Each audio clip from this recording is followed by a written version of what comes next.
Today, I want to talk about the secret to making your films look good. And the secret to making your films look good is you, as the filmmaker, as the director, before deciding what camera you're going to use, you need to decide what you want your film to look like. What do you want it to look like, and what do you want it to feel like? What's your vision? You have to decide what your vision is for the project. You can't just leave that, well, I guess you could leave it up to your DP, but then it's your DP's film. They're really kind of directing the film, and you're not. And your vision is going to play a big part, not just in visually what camera you use and how it's lit and what framing you use, but it's also going to play a big part in other aspects of your film as well. For instance, right behind me you'll notice a poster for a film I did called Worth. And when I had the idea, I wrote the screenplay, and I went to my DP and I said, I want to do this film. And it takes place in one location. It takes place in an auction house, in a room at an auction house, at an auction, an upscale auction.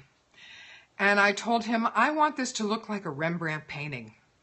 And not just any Rembrandt painting, but I want it to look like a very specific period of time during which Rembrandt was painting. I want it to look like a mid-1600s Rembrandt painting. People often refer to this period of time as Rembrandt's paintings look like the Dutch masters or the Grand Masters.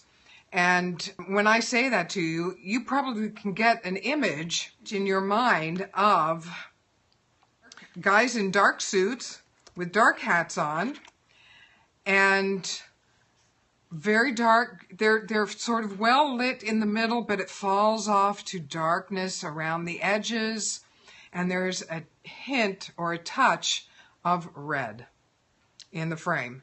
But there's very little other color in the frame. It's very dark. There's a little red. So he knew how he was going to light it.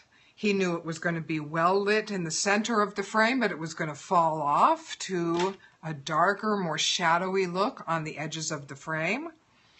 But when I also knew that I was going to need to go to my wardrobe mistress or my wardrobe designer and say, this is what I want it to look like, because it was going to play a part in the wardrobe that everybody wore in this film.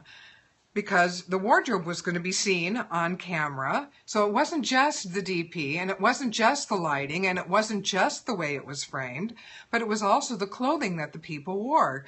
So that all of the patrons who came into the auction that day were wearing dark suits, black, dark brown, navy blue, charcoal gray. Except for the protagonist, who was wearing a red suit, and the antagonist, who was wearing very light gray. And I picked very light gray because white was just too bright to read well on camera. It just didn't read well, and the very light gray read as white. So it played as, it was important for me to understand and know what I wanted as a vision for this project, to know what the wardrobe was going to be as well, and the makeup and the hair. All aspects of the film were contained in that one idea that I wanted it to look like a Rembrandt painting. Why did I pick a Rembrandt painting? Why did I want it to look like a Rembrandt painting? Well, because immediately I wanted you to know that these people were in an upscale situation. This wasn't one of those down home, we're auctioning off pigs and livestock. You know, we're auctioning off very high-end Ming vases and $100,000, $200,000, $500,000 for an item.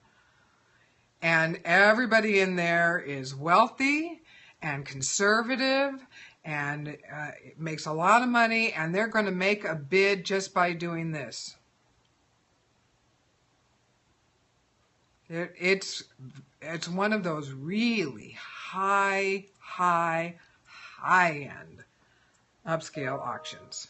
So I knew I wanted to set the tone right at the start.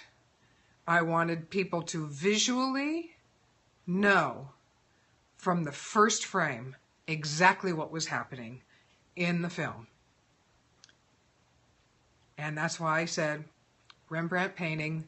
It's important for you as the filmmaker, whether you're the producer or the director, and I think it probably is a joint decision between the producer and the director as to what is the feel and the look and the vision for the project. And it doesn't have to be based on a piece of artwork. That just is what came to me for this particular project. Other projects, I've looked at films and said, I'm going to be inspired by somebody else's film. For instance, I have another film project that I'm in pre-production on. It's called Aftershock. It takes place in a very confined space in Los Angeles. A big earthquake has happened, and the rescue worker goes in to an apartment to save someone and gets stuck there with her in an aftershock. And the building comes down on top of the two of them. And while he's there and she's there, they kind of get to know each other, and we get to know him through his flashbacks. So based on that story and the fact that we're in a very confined space, not just one setting, but a very confined setting, because the building has come down on top of them, and debris, and he's been injured and he can't move. So he can't move, she can't move. They're both stuck in a place where they can't move, and they're like confined, completely confined. I wanted to see how other filmmakers had handled that and what they had done with it. So I looked at two different movies. I watched World Trade Center by Oliver Stone, where everyone gets caught in the World Trade Center after 9/11.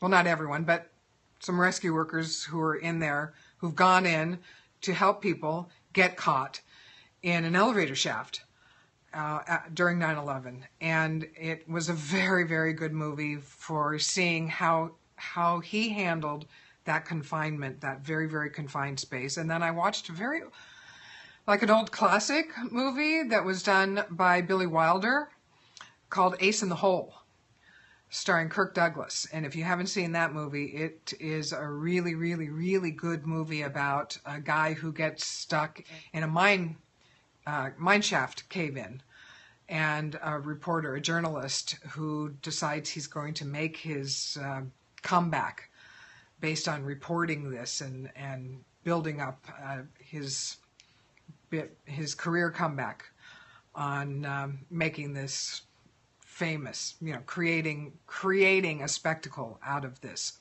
It is an amazing film, very cynical, but very amazing. And they also handled that very confined space very well. So I wanted to see how both of those films handled that confined space, because I'm going to be doing the same thing. Did I know about, apertures and focal lengths and glass and all? No, I don't know about all that stuff. Do I know about light temperatures? No, I don't know about all that stuff either. But I know what good lighting is. I know what looks good. I know what I want it to look like. I can communicate that to my DP. He can communicate it to his gaffer. I know what I want it to sound like. I hire people that know how to do what they're doing, and then I just tell them what I want, and they do it. And then I look at it, I look through the lens, and I say, yeah, that's what I want. Or, no, I didn't want it like that. I want it more like this. If you know what you want it to look like, but it's when you don't know, when you haven't got a clear vision of what you want it to look like, that it's going to end up looking just like mush or just like nothing in particular. It's not going to have any vision. It's not going to have any point of view. It's not going to say anything. And then it's just like the myriads of other projects out there that just kind of fall by the wayside because they just don't have anyone steering the ship who knew what they wanted.